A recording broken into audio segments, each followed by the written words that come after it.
One. Awesome. All right.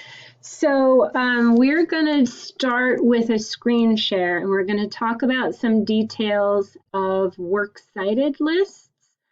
And then we're going to do a screen share and we're going to talk about source paragraphs. Actually, what I'm going to do is I'm going to start with the source paragraphs today and look at those together. Okay, so I'm going to do a screen share and then I'm going to get to, which one do I want to do? I want to do these. Okay, and share. Okay, so can you see my screen?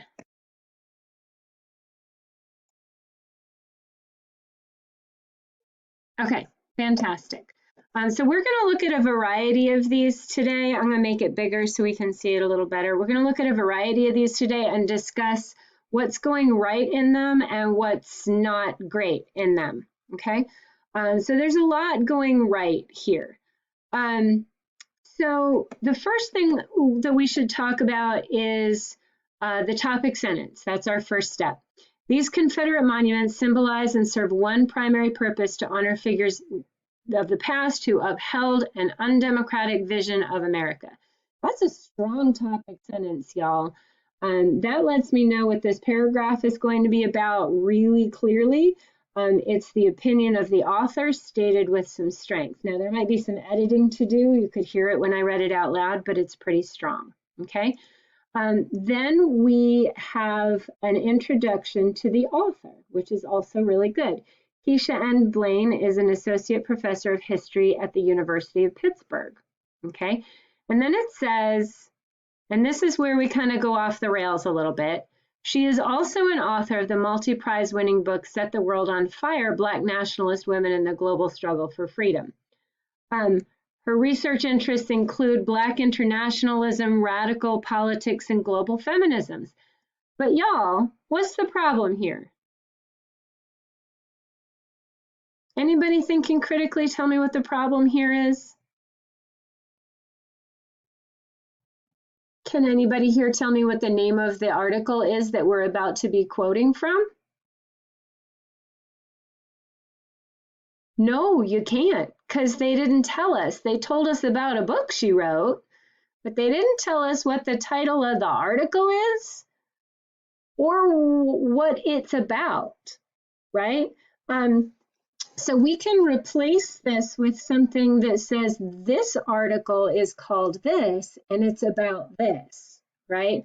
So make sure that you're introduced. I like her introduction of the author in the previous sentence, but when she goes to introduce the source, she introduces a different source. That doesn't work, right? You got to introduce the source you're talking about, right? Okay. So, and then it says she reflects the rise and she gives a quote and then she gives analysis and then she does that again and again. And she's actually pretty good about it. I just wanted to look at it for this one issue. Okay. So I'm going to stop our share for a second and I'm going to share a different example. It doesn't let me go back and forth real easy. Let's see, which is the one? I want this one, I think. Let me just preview it. Nope, that's not it. I got too many Word documents open here.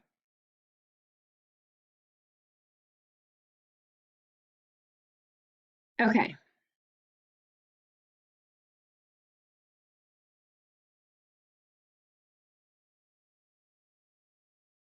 Oh, hold on. All right, so what I'm going to do, I know that you can't see what I'm opening, but I'm going to open a document here and I need to open it through Blackboard and it's going to be opening it through the gradebook. So I need to do that without y'all looking. So I'm going to be right with you. But we're going to take a look at a paragraph together. We're not sharing anybody's grades or names. Okay, that's where we want to be. All right, so we're looking at this and we are looking at some good things. I'm seeing a good quote in there. I'm seeing analysis after the quote. So I'm looking at I'm seeing some good citations in there. But let's start off with this. I'm gonna make it a little bit bigger. And Sarah, if you would read the first 2 or 3 sentences for us.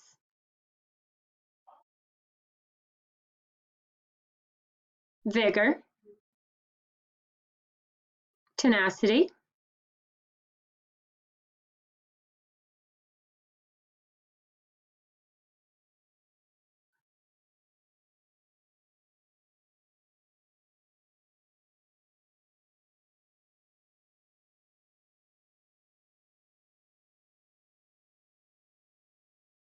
okay. And then it says that he decided, quote, the destruction. So, Sarah, let me ask you a question, okay? Who's Oliver?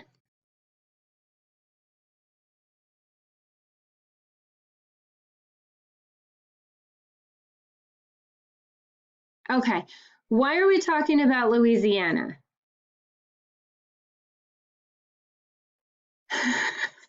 Okay. So, we're really confused as readers. Trying to understand this is really hard because the person who wrote it knew exactly what they were talking about but didn't have the patience to bring us with them. Okay, so let's talk about source introductions in the real world. Like, let's talk about introductions for a minute. I'm going to actually stop the share so that we can just talk about introducing people for a minute. Okay, Chantel, I'm going to talk to you here for a sec, my sweet girl. All right. Do you have family members that you go to visit, like a grandma or a cousin's house or something, like auntie's house or something like that? Yeah. If you went to their house with a new friend, would you just walk in and sit down with the new friend and just start talking to them about regular stuff?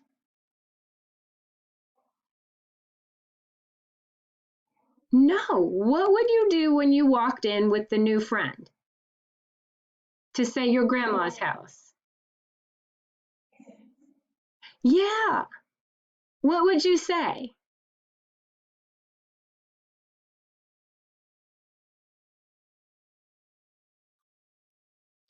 Okay. So let's pretend I'm your grandma because that's pretty realistic. All right. I'm your grandma. You've come to my house with your new boyfriend or your new girlfriend, and you say what to me?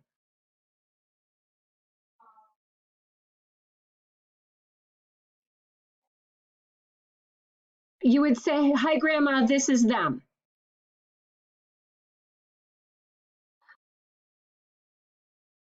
All right. So what would you really say?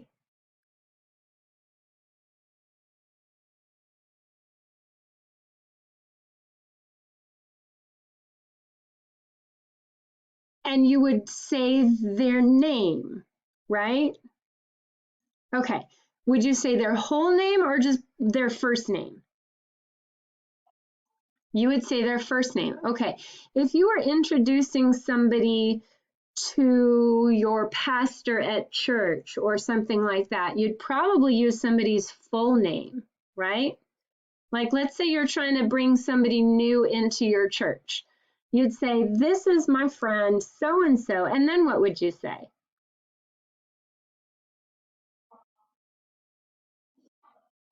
Yeah.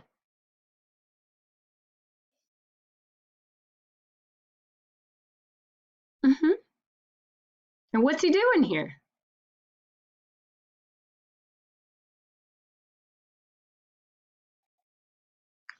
All right. But you do. You've done this. Have you ever introduced somebody to somebody else?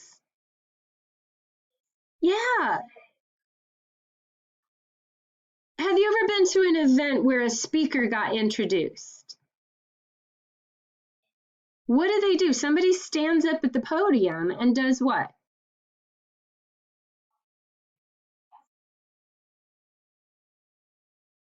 Right? So I'll ask it another way. If I had another teacher here today and I just said, "I'm out, they're teaching," and I left, how would you feel about that? Maybe relieved, maybe you're sick of me, but it would be weird, right? Like, why is this person teaching our class all of a sudden? Do they have the qualifications they need? Like, what's happening here, right? Now, if I came in and said, This is Miss Brown. She works in the library. She's a research librarian, and she's here to talk to us about finding sources in the library. So she's going to run you through our class today. How would you feel about it then? Totally secure. You'd know exactly what was going on. You'd feel all right with it. So we're trying to give our readers a real genuine introduction to a person. So we want to give them a sentence that tells them who it is. You know, James Brown wrote an article about music, period. Number 2, the article is called, "Oh, Good God, Y'all." Right? The article appeared in Rolling Stone magazine 3 years ago. Okay? And then we're ready to hear what the guy has to say about music. Does that make sense? But if you just say, "Random dude we've never heard of says this," we're not with you. We don't know what's going on. It's very uncomfortable. We're like, huh? What? All right. So let's see if we can tinker with this a little bit. Okay, let's see. Which one am I opening? I still could. Okay. Nope, that's not the right one. We're going to do this again. All right. So let's start out with a topic sentence. This seems to be one that is in favor of getting rid of the monuments. So let's do a screen share and see if we can build it together. Okay. All right. Can you see my screen? Okay. So let's think about what kind of a topic sentence would be. This is about how one state has decided to go ahead and get rid of its Confederate monuments, right? So you might just start out with, I got to enable editing here, a topic sentence that just says that. Some states like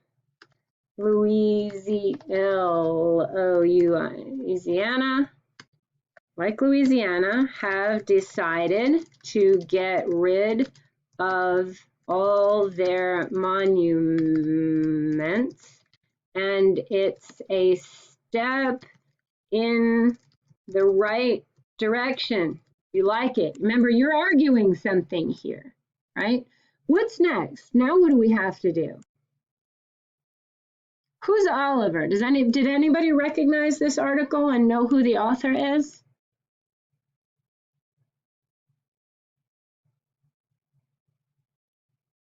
Okay, well, let's make up a name then. James Oliver wrote an article called "Louisiana Removes All Monuments." I'm making this up, so can't use it, but we're doing it for the pattern.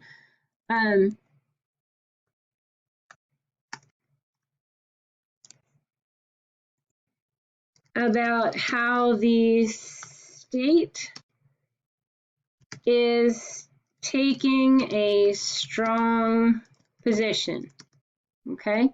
And then you can write Oliver argued, right?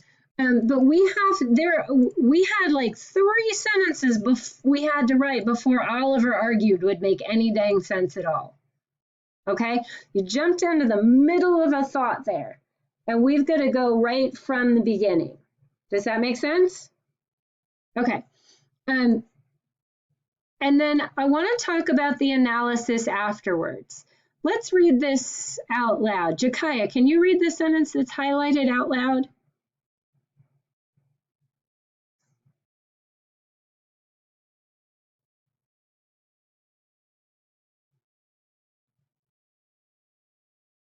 Okay, so let's change that to "that represents it," but that's not the issue I had with it, okay?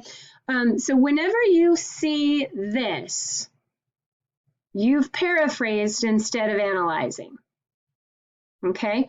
And we don't want to paraphrase instead of analyze. What we want to do is to shift this to have our sentence that comes after the quote talk about how this quote proves what you're trying to say.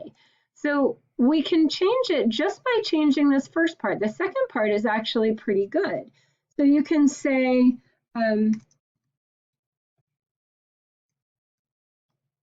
is a positive example that Louisiana is persistent in destroying anything, right? And then maybe add, and other states should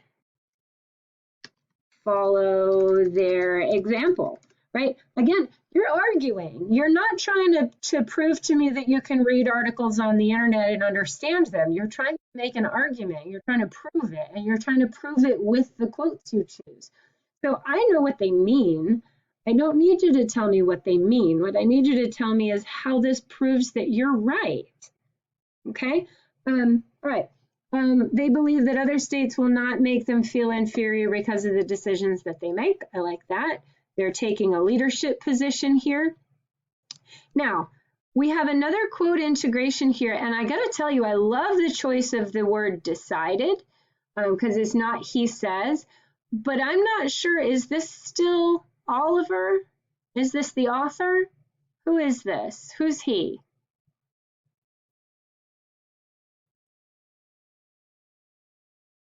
You think it's, well, then let's say the author instead. Right? I think that's a little bit better. Also, let's take a look at this quote. Can somebody read that quote to me? I'll move it up a little, make it a little easier to see. The author decided what?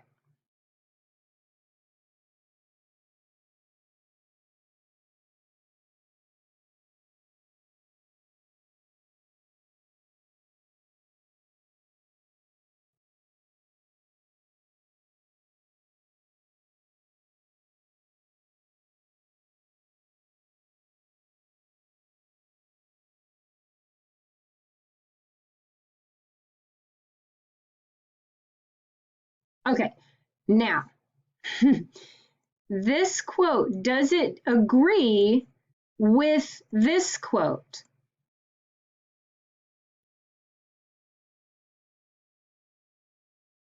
It does not.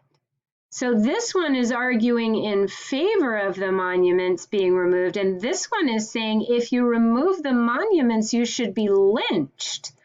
Oh my word. So we need to make sure that we are understanding the quotes that we're pulling and making sure that they support what we're trying to say, right? This is a pretty extreme position in favor of keeping the monuments. Now, underneath it says something else. It says Mississippi is willing to slaughter Louisiana for going against their practices and not supporting what they believe in, which makes me believe that this quote that you see up above is somebody who actually, I don't think this person was reading wrong at all. I actually think that the article was kind of complicated and was talking about a debate between leaders in Mississippi and leaders in Louisiana. And they're going back and forth about it, but the student who wrote this paragraph hasn't told us enough about what's going on in the article for us to follow along, right? Because, and I think that's really what's happening here, because then all of a sudden we've gone from Louisiana to Mississippi and we don't know why. We don't know why we're moving. So this person actually needs to do a little bit more summarizing of the article so that the reader can follow along with what's happening. And that's not, they're not alone in this. One of the things that's really hard and that we're seeing all the time is that a lot of your articles will quote Mayor Woodfin or quote the mayor of another city, or might quote the governor of Louisiana. And you're just saying it as if the author of the article said that. Somebody in here quoted Martin Luther King, but just made it sound like the author said it, right? And you've got to take a minute to slow down and say that that Oliver, the author of this article, quoted the mayor of Birmingham, and make sure we know who's talking, right? And all of it is just saying, hey, Martin Luther King quoted the Bible and he said this, and then we know we're hearing from the Bible, not Martin Luther King. Does that make sense? But you've got to bring us along with you. So we've got to be a little bit more patient in getting those early steps of source use in, okay? I'm going to stop the share for 1 second and get one example up in front of us that's a really positive example, just to run through those steps one at a time, and then I'll do our screen share. Okay, so with our screen share here,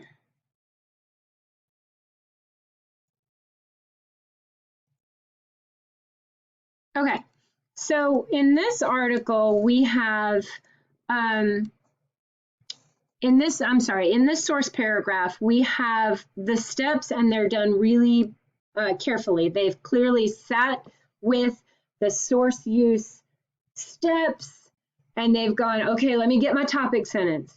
All right, now let me introduce that the article. Let me introduce the periodical. Let me summarize it. Let me quote it, right? So we have topic sentence. Many different opinions have been formed over the years since the Confederate monuments have been erected. So now I would tinker with that topic sentence a little bit, because I would rather know what opinion this paragraph is going to talk about than just that there are lots of opinions out there. So we could zero in and make it a little more specific. Kevin M. Levine, who wrote an insert for The Atlantic, agrees, or maybe is in favor of keeping the monuments. Agrees with what might be a little tricky, but realizes that these monuments are severely hurtful reminders of what happened to people's ancestors, Black people's ancestors. We can work on that pronoun a little bit. In the article entitled "Why I Changed My Mind," and look at that. That's beautiful title format right there. Quotation marks on either side. The periodical titles underlined. They're capitalized. Capitalization is right. Levine says that the monuments hold value and can be taught for our younger generations. He quotes from one of his earlier essays for The Atlantic, quote. And so she's explaining that that comes from an earlier essay. We can follow it.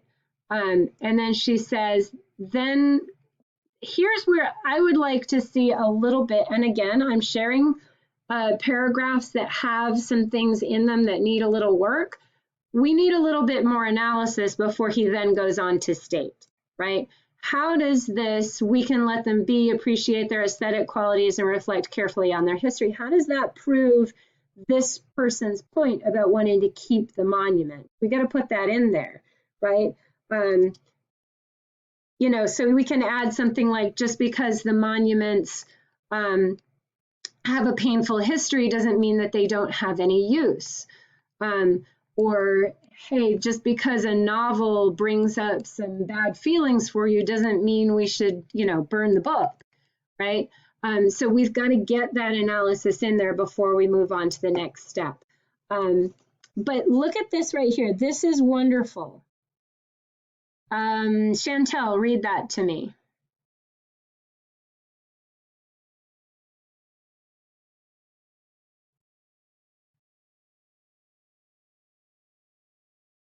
Okay, so we know that we're still reading Levine's article, but we understand that it's suddenly Barack Obama talking and not Levine.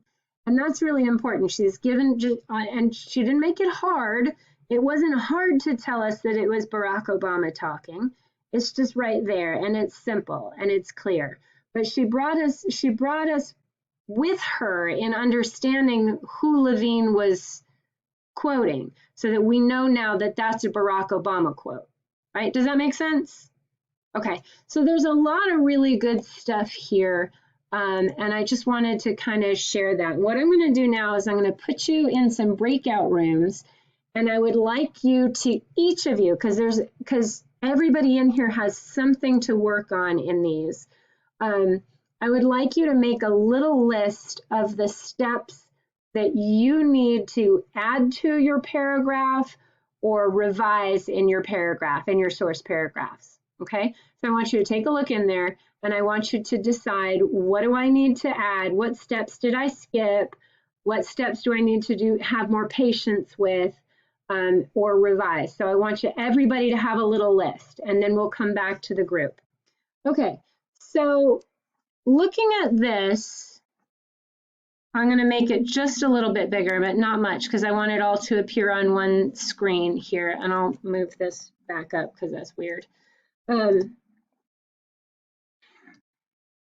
First thing you notice that's wrong with it. What's wrong with it? At a glance. Yep, underlining, good. What else can you tell just from a glance?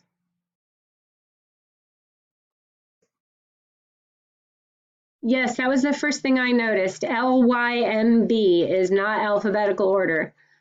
Sing the alphabet song if you have to. Which one goes first? Right, blame goes first. Let's go ahead and move that. I'm going to put it right up top. What's next? L is next. Which one where does Malik move to? Under L. All right, we know our alphabet. I'm not going to let you graduate from Lawson if you don't know your alphabet. All right, perfect. All right, so now we have them in order, and now we can go through them carefully. Okay, so we have Keisha Blaine's here. What's wrong with this article title?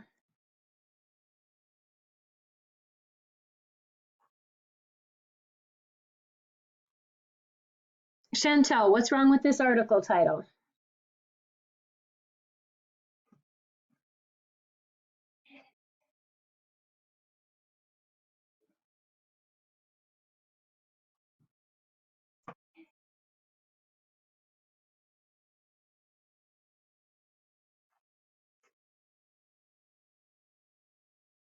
There we go, capitals. Okay, so we need capital M, capital I, capital E, capital H, and this is a little tedious, y'all, but that's what we do. Capital L, and from is a preposition, so not that one, and capital I.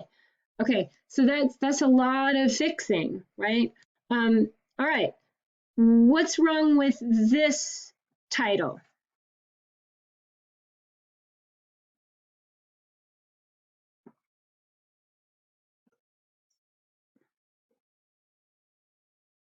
Sarah, what's wrong with that title?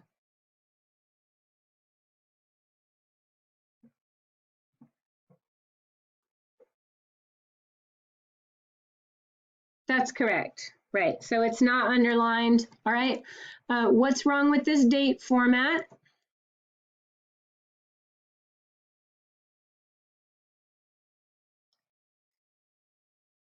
Three letters. That's right. That's smart. This is correct. Hallelujah. Praise Jesus. All right. What about this one? Underlined. That's right.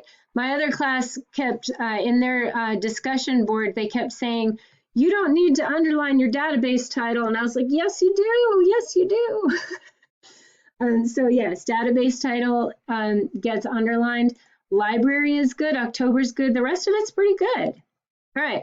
So yes, ma'am.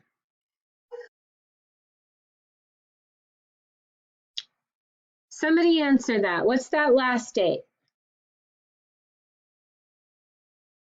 Yes, ma'am. That's the date you got the information, the date accessed.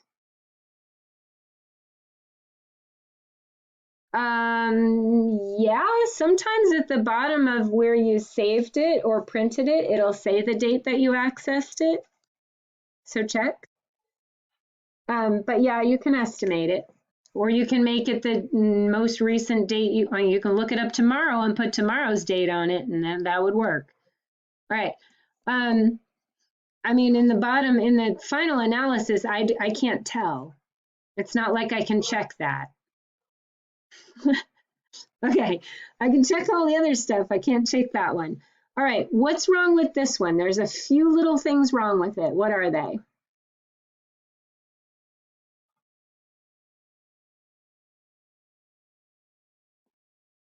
Chantel, what's wrong with this periodical title format?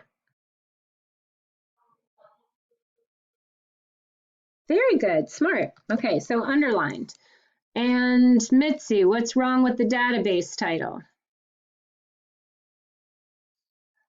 Not under, oops, no, I did the wrong thing there.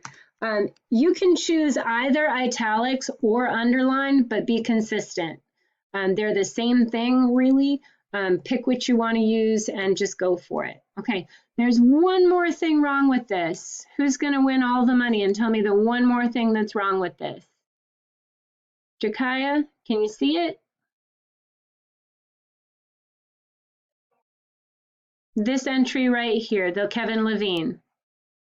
There's one more tiny little thing wrong with it. Can you see what it is?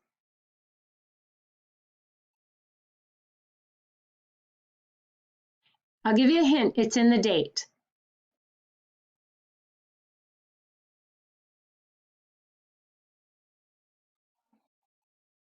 All right. Yes, ma'am. Good eyes. Okay, fantastic. Now, let's look at this one really carefully, okay? Malik Daniel, we've got an issue right away here. What's going on here? Kimberly, can you see what's wrong there?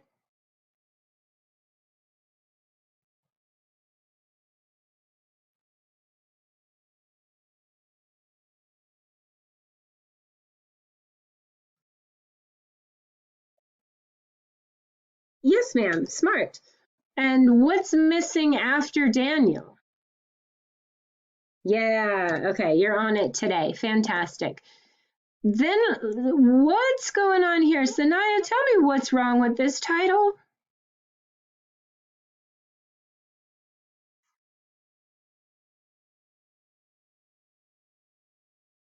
Okay, so right, between history and citation, but Sanaya, does that title, I mean, read that title and tell me if that makes sense. Removing Confederate monuments and other reminders of slavery hides valuable history citation metadata. Does that sound right? What do you think happened there?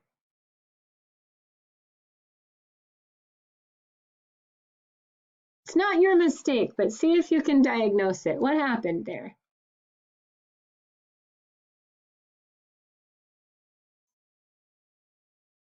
Ding, ding, ding. Yes, they copied and pasted, and they caught something that didn't belong in the title. And y'all, that happens to the best of us, but we got to check for it. Okay, what goes in between history and the end of the title? Yes, ma'am. Fantastic. Now, what on earth is this? That's not a periodical title, is it? And this person doesn't seem to know what periodical this came from, so they need to go back and find that out. Okay, so I'm going to do periodical title, please look up and make sure that you have it, and then I'm going to underline that. All right, so make sure you look up that periodical title. If you're not sure, you can email me the link and see if I can look at it, but you got to make sure.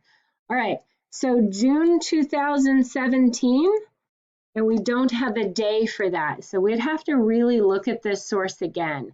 If you can't tell what periodical your article is from, don't use that article.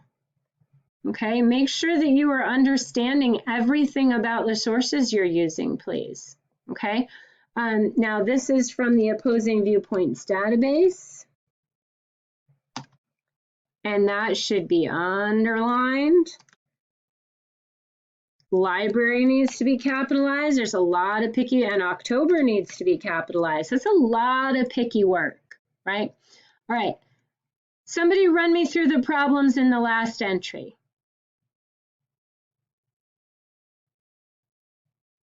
Who wants to show off?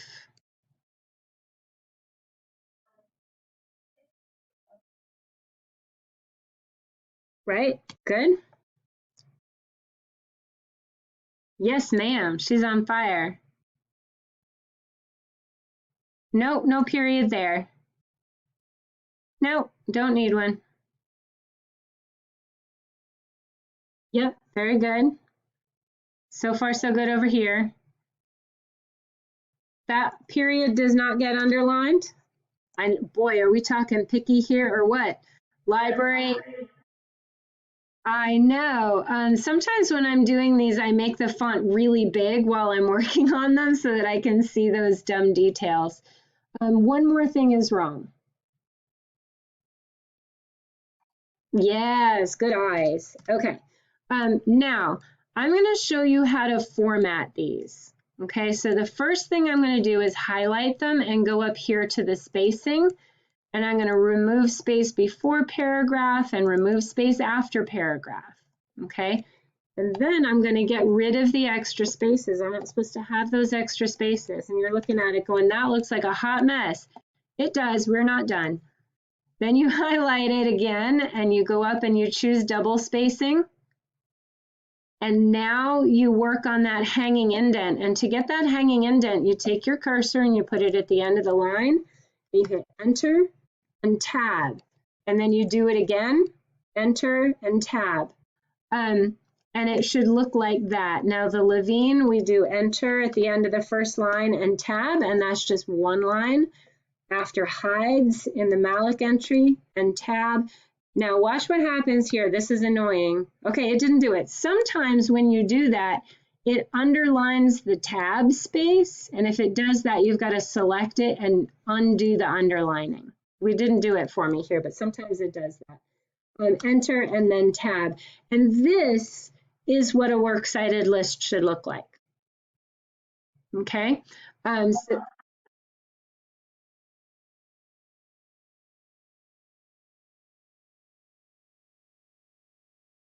Yeah, it does. And sometimes that works and sometimes it makes a mess. If you've got that tab and it works, yes, God bless it and use it, and that's fantastic. If you're working in Google Docs and you don't have that same function or you can't find it, this is just the way to do it manually. Does that make sense?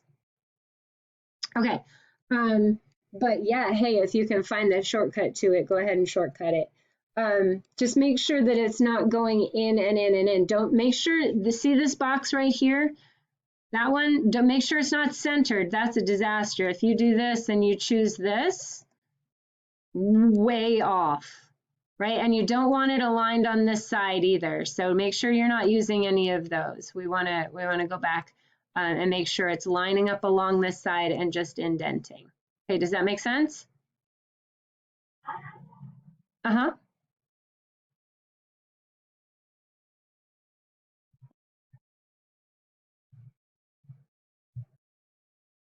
As long as you've verified that it's not there. It's probably a monthly periodical and that's fine. Yep, I think probably the Chronicle, sometimes, well, Chronicle is weekly, but there are monthly periodicals. It's okay to use one of those. That's fine. Yep. Okay, other questions about works cited lists? Because you're going to have one in your draft.